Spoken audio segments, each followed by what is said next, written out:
Morning, guys. We're going to try to do a quick tutorial on some stoichiometry.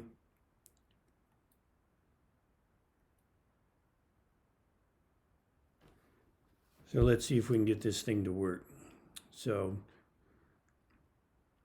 molarity stoichiometry is not a whole lot different than regular stoichiometry that you've done. The only difference is you have to work in moles per liter or molarity rather than using grams. So let's just start with a simple equation. So here's some HCl reacting with sodium hydroxide.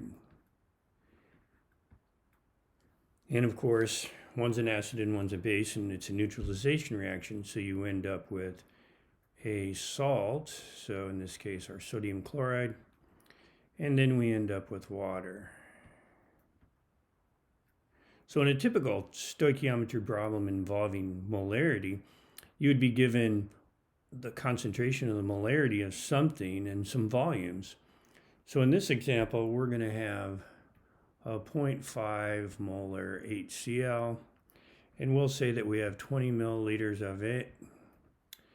And in the sodium hydroxide, we don't know the molarity. That's what we're going to be looking for.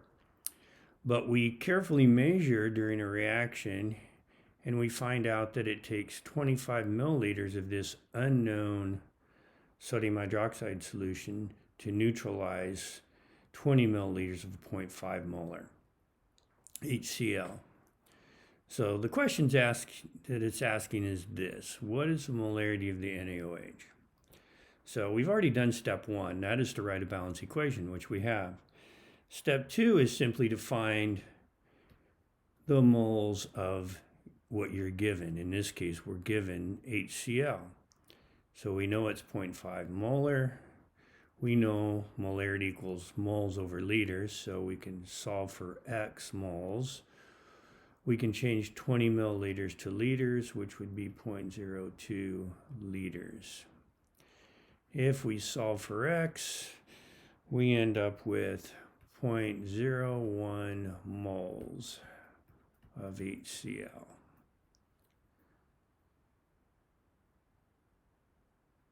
Step three, we just use our mole ratios to find out moles of what we're looking for. In this case, we're looking for moles of NaOH, so we know our ratio is 1 to 1, so it's a really easy ratio. So if we have 0.01 moles of HCl, we know that it's going to take 0.01 moles of NaOH to react with it. So that was an easy conversion.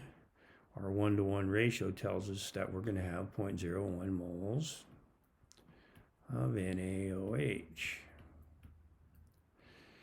And then the last step in this problem is simply to find molarity.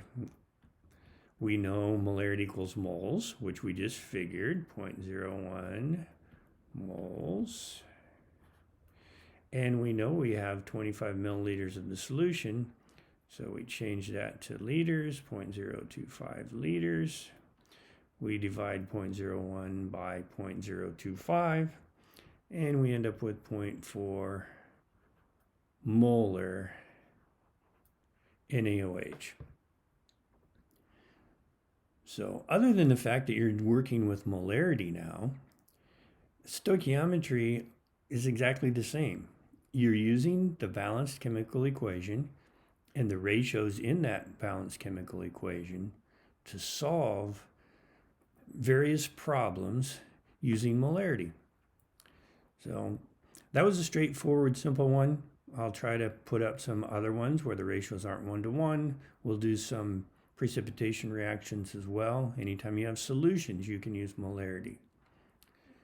So hope that helps. Take care.